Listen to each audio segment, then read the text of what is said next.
The altar call is coming. All right. If you haven't been saved, just hold on. Oh my goodness, y'all, that music was amazing. Amen. And to be able to hear the heart and the soul of all of you beautiful people is just such a gift. But we have a very, very special guest. Amen. Just a couple of words about our 45th president, my friend and my mentor, and just such an extraordinary man. You know, when you look back at the 4 years of the Trump administration, you see prosperity, you see opportunity, you see an America where everyone had the opportunity to flourish. From hope coming to the historic Black communities around this country, to giant rockets airing over Cameron County, Texas, to work and prospects returning to forgotten Rust Belt towns around this country. This moment was a moment for all the people, for all the country, and for all time. The historians will note something else about those 4 years, that there was one man who was indispensable to all of it. Yes. And that was Donald J. Trump. Yes. The first president since Thomas Jefferson to understand that Americans who make things ought to be at the forefront of policy and government. The first president since Abraham Lincoln to put free men and free labor at the centerpiece of our national life. Yeah. And the first president since Ronald Reagan to grasp that greatness requires both strength abroad and flourishing at home. And how blessed are all of we to have lived in that moment. Amen. The day Donald J. Trump came down that golden escalator was the start of a movement that would forever change the course of history, and we all have been a witness to that. Yes. An unlikely New York City entrepreneur became the voice for the forgotten man and woman, a pioneer of American exceptionalism and a champion of the American dream. The nation watched as tens of thousands of people would pack into venues, rain or shine, 12 a.m. or 12 p.m., Main Street or Middle America. Never in the history of politics had a grassroots movement brought together those from every walk of life to achieve a common goal, to make America Great again. Ladies and gentlemen, the 45th President of the United States,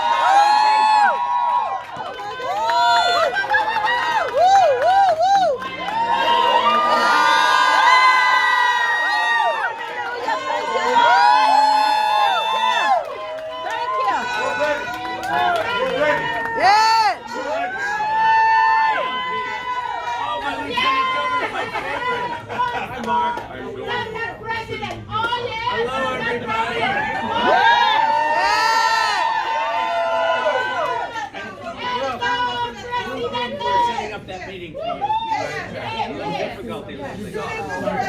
Trump.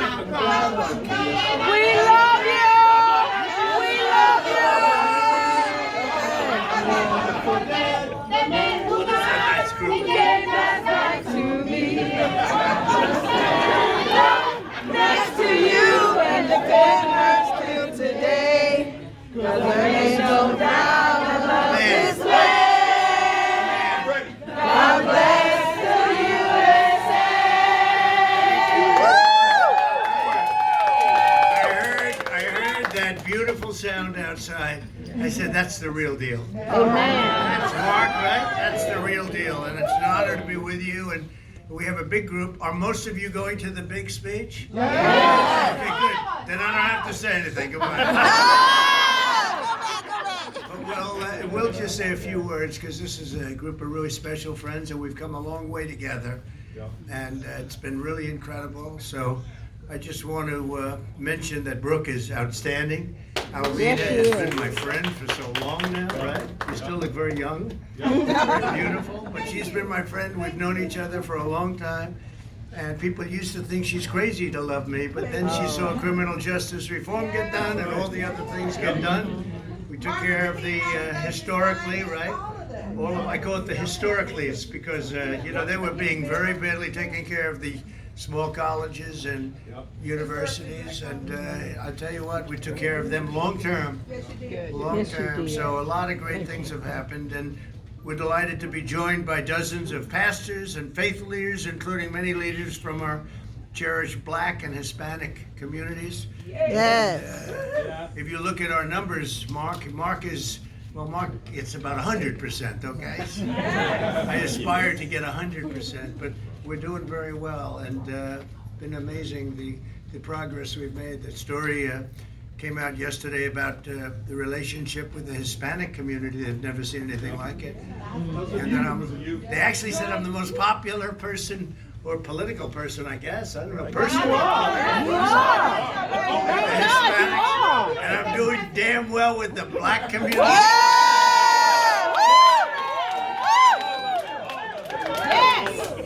And your commitment to the Word of God and to deep and abiding faith inspires countless Americans. I heard it in your voices just outside waiting to go on, and I heard the love and the beauty. There's no sound like that. Our nation is indebted to your incredible witness, and we thank you, and thank you for being here. You're going down with me. We'll be in a big room with thousands of people, and tomorrow I have another one with thousands and thousands of people. We sold out very quickly, and it's a great honor to have that kind of a thing happening. We had a big election cycle. I think we're 127 and 4 or 5 or 6 maybe, and if some of them were impossible. Some were people I knew very well. I said, you cannot be elected. You're not electable. But they were friends of mine, and I said, all right, I'm going to give you a shot anyway. They say I back people that really have a chance to win, a good chance to win. No, I back people that have no chance to win also. Yes, you But do. if they were good to me, and if I think they're great and they love our country, I back them anyway. I don't care. Amen. And we're setting records on the endorsement thing. We have J.D. Vance in Ohio. We have Dr. Oz, as you know. Dr. Oz wasn't doing particularly well. And then I endorsed him and he became a rocket ship. All right. And many others in your state, by the way, our great senator-to-be, I think. Yes. I'm pretty sure. I don't know what would stop him at this point. But Ted Budd was a man who was about a 3 because nobody really knew him. And I endorsed him, and now I think he won by like 40 points against a governor. And that was great, and I want to endorse Mark immediately. I don't even know what the hell he's running for, but that's what I can put on the window. Whether I endorse him or not, I'll put that one. You automatically have. And your wife has a higher endorsement than you do. You get a little bit more in my book, okay, to put up with this guy. But you do, and you automatically do. And I think you know that, Mark. Mark's been my friend for a long time. I want to recognize Paula White. Is Paula White here? She just went to the main stage. Oh, good. She's going. She's been so incredible. Faith and Freedom Coalition Chairman Ralph Reed. And I think Ralph is waiting for the. I hate to say it. They're waiting for that little large room. There are a lot of people waiting now. Former executive director of my White House Opportunity, then Revitalization Council, Scott Turner. He's next door too. He's waiting too. He said they're all here. They were here before you. Save America Director of Coalitions, Lynn Patton. I know Lynn is here. And America First Works Executive Director, Ashley Hayek. Ashley. Where's Ashley? She was here. Tim Head, Maggie Nichols. Maggie, I love that name, Maggie. That's pretty right. Look at these two. Maggie. Maggie. Little slight difference in spelling from the great Jack Nicklaus, so I won't say you're in the same family. If you were, we have a big story. The great Jack Nicklaus. And Nilsa Alvarez. Yes. Thank you, Nilsa. Thank you very much. With the help of many of you under our administration, we fought tirelessly to advance liberty, prosperity, and justice for all Americans of every race, religion, color, and creed. Together we lifted up Black and Hispanic communities like never before, and it is true, like never before. And I used to go around and I talk about all of the difficulties for the Black community and talked about crime and education and all of the housing and percentage of ownership. And I said, what the hell do you have to lose? Yeah. Right? I said, it took a lot of heat. They say, sir, you can't say that. I said, well, we just went up 12 points. Yes. We went up 12 points because of that statement. In Diamondale, Michigan. That's what he said. Yeah. When are you running for office, by the way? I got to get you in 47. Okay, get me in first. 46. 46. 46 and 47. And 47. And 46, and 45th, and 46. 47th. I'm 49. Go here,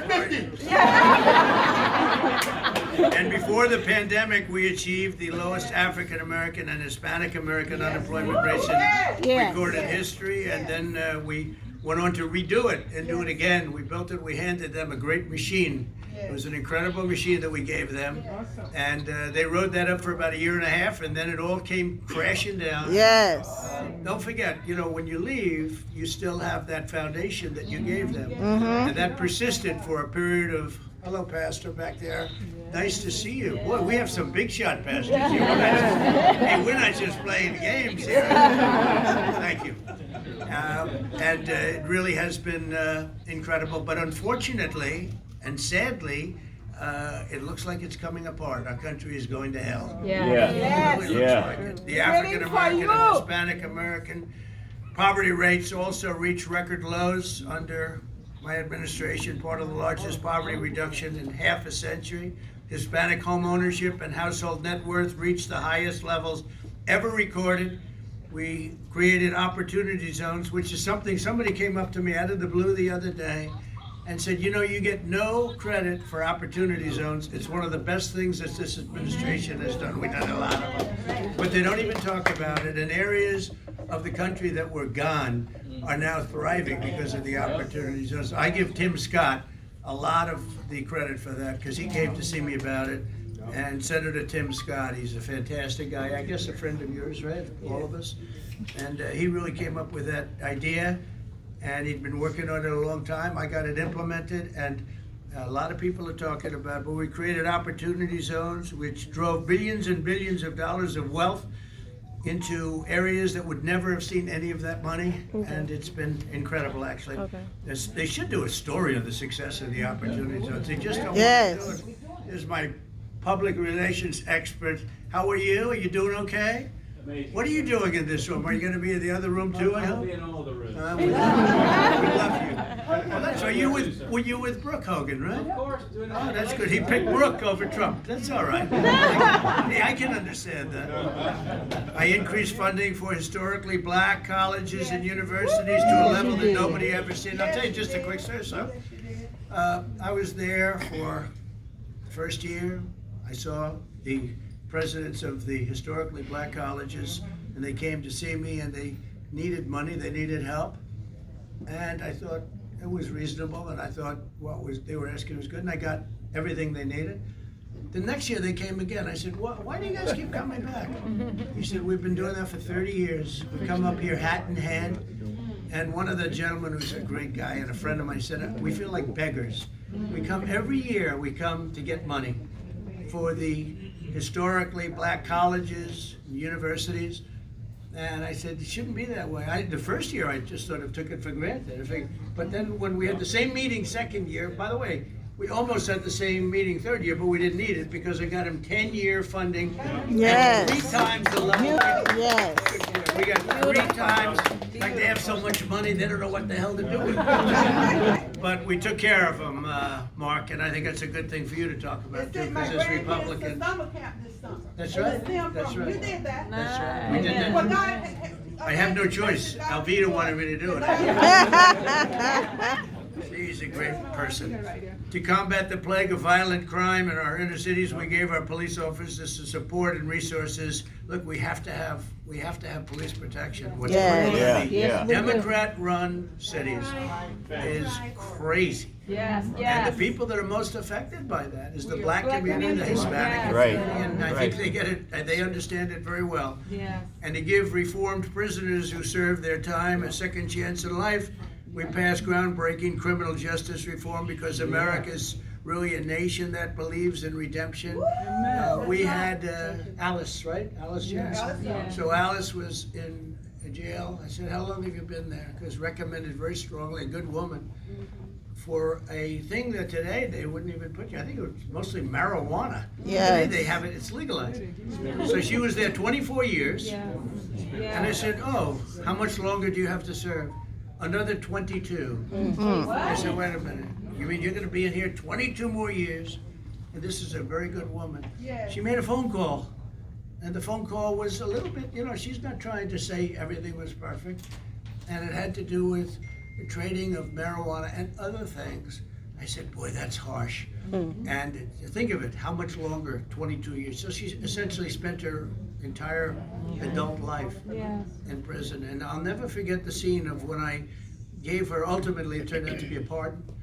And the scene of her running to her family and her family running, big guys, some big young, I guess the grandchildren, big strong guys, then they just hugged her, they were crying and screaming, and I mean, it was just a beautiful thing. Think of it, 24 years and another 22 to go. It's crazy. And so we're very happy about that. And a lot of people, I actually went to her, she came to the White House to thank me, and I said, how many people do you know in prison that are like you? She said, many. I said, now, because I was testing her, and I said, but are there also some that really deserve to be there? And I thought she'd say no. But she said, oh yes, you have to keep some absolutely. You could never let them out. These are really some very bad people. So I was testing her, because if she said everyone's good, we sort of figured that's not the way it is. So now she said, you have some very bad ones, but you have some great people that really, in most cases did. She said some people that didn't do anything wrong, and they're there for many, many years. I said, give me a list of everybody that you think should be out, and I'm going to rely on that list. And a lot of those people we released. And if I had an Alice Johnson in every prison, because she knew all the people, and she would be, you'd have a lot of people out today, a lot of people. So it's a very unfair thing. At the same time, we have to get very tough on crime. Yes. You see some of the things, the violent crime, the things that is taking place is ridiculous. To promote the Judeo-Christian values that bind us together, we created the White House Faith and Opportunity Initiative. We stopped the crummy Johnson Amendment. That's where they take away all your power, that you're not free to speak. And those are the people I want to listen to, our pastors, our ministers, and all of the people that Hogan so brilliantly represents in many cases, right, Hogan? But those are the people I want to hear, and they couldn't speak. If they spoke too much, they take away their taxes. They literally destroy them. We got it all set. We also fought for school choice, because no parent should be forced to send their child. Yes. And powered by this agenda, we brought millions of new voters into our movement, including countless African American and Hispanic American voters in record numbers. Like in Florida, they spent, I think, close to $300 million. You couldn't turn on television. I was trying to watch a sporting event, and in between the commercials was all anti-Trump. And I called my people, I said, how the hell do I win? And we won in a landslide. We won by, I think we got over Florida loves you. 1,200,000, right? 1,200,000 votes more than the opposition, but we did that in almost every state. One of the reasons I like Mark so much, I know Mark was watching it very closely, but in North Carolina, that number just held. We got to a lead, and in many states we got to a massive, in Pennsylvania, we had a massive lead, and all of a sudden, just like that, it was gone. And you say, but North Carolina, we had a good lead, a nice solid lead, and the lead stayed all night. I kept saying, when's that one going to disappear to? Right. The elections were so corrupt, and we have to straighten out that. We have to straighten out our borders. Yes. Like all Americans at gas prices. Yes. No, it's like, that's bigger than any tax increase. We were energy independent. We had energy dominance, actually. We were bigger than Saudi Arabia and Russia combined. We would have been double their size. Think of it, combined.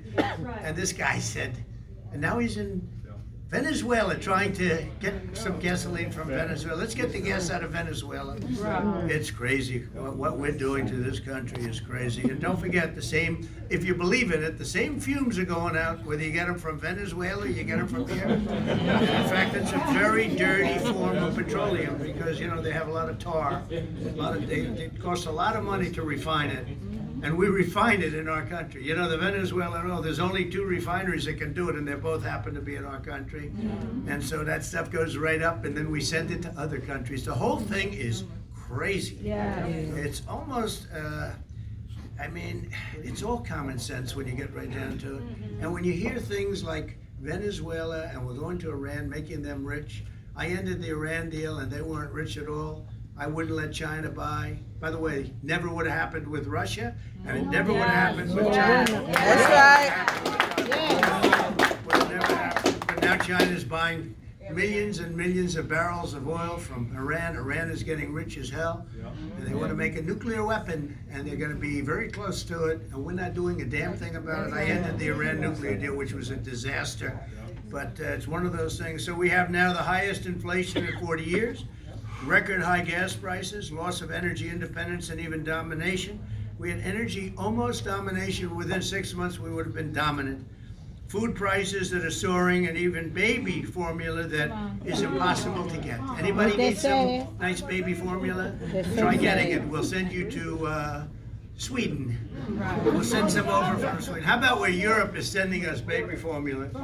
It's like it always was the other way until Biden came along. You have rampant crime and record-setting murders in Democrat-run cities, wide open borders, bringing in drugs, crime, millions of illegal aliens at a pace that was unimaginable just 2 years ago. We had the strongest border in history, and that included for drugs.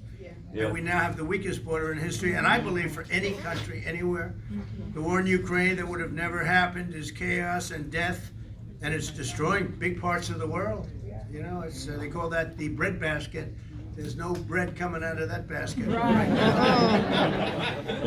It's so sad to see the death, and those numbers are far bigger than anybody understands. And it could lead to World War III, by the way, remember? They have some logo now, I see it on hats, not even done by me. In fact, not done by me. They say Trump was right about everything. Yes. And not to brag, but I was right about You everything. were. Yes. Yes. And then they have critical race theory, transgender ideology. Mark's a big fan of that. And they have men playing in women's sports, right? I tell the story about the weightlifter, the male weightlifter and the female, and she was, and the swimmer too, and it's anybody. I can't think of any sport. I can't think of any sport. But the weightlifter where the woman was looking to break, I think it was 212 pounds. That's a lot to lift over your head if you're a man, but if you're a woman, it's like, and this woman was very powerful. She was a great champion, and they put like a half an ounce here and a half an ounce there. She strained. She was straining. She just didn't quite make it. She'll do it. And this guy comes up. It's his turn. Meaning, I don't know. And he comes up. It's like this. And he did an extra one.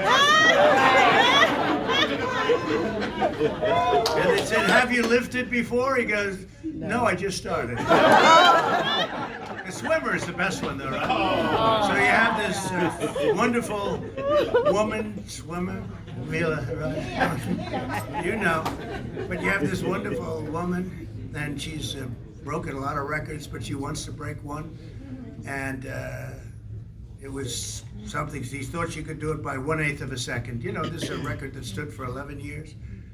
And she was magnificent as an athlete.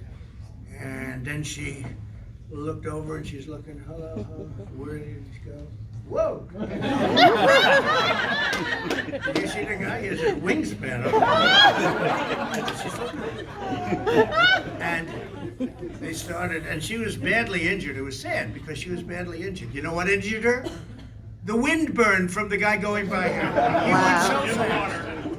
She got major windburn from him. He was going so fast, Mark, that She suffered windburn, but and he broke the record. She was trying to break it by 1/8 of a second. She didn't make it, but he did. He broke it by 38 seconds. 38. Yes. So that's a record that will forever stand. There are some records that will forever. They thought that the great Babe Ruth had a record that one we knew could be broken someday. But this is a record. 38 seconds, I think, will be a record that's going to stand unless some other guy comes along. Yes. In short, the Biden administration has really been a very sad horror show for this country, destroying our country before your very eyes. But in the MAGA movement, we never gave up, we never surrendered, we never give in. That's it. Until we make America great. That's what, and we say it too. Make America great again. Yes. Again. Comma, again. Yes. Because we made it so great. I mean, we had this country rocking. That's right. I went to the March of Life. The only president, the In only history. president that did that. Yeah, yeah. The only In president history. that did it. It was my honor. But we actually, we actually did. When you think it was Make America Great Again, because that's what it is. We made it so good, and then we got hit by the virus, and we rebuilt it again. Yeah. And we handed it over it was a rigged election, and we handed it over. Right, that's right. What we should have done. It should have never happened. Amen. Think of it. We did so much better the second time with so many millions of more votes. But we gave it to them, and they rode our coattails for a year and a half, and now it's starting to really come down. So most of you are going to be coming with me downstairs. I hope all of you will. Yes. We're going to have a big group of your friends and your great patriots. I just want to say God bless you. See, I'll show you how important you are. You're so important.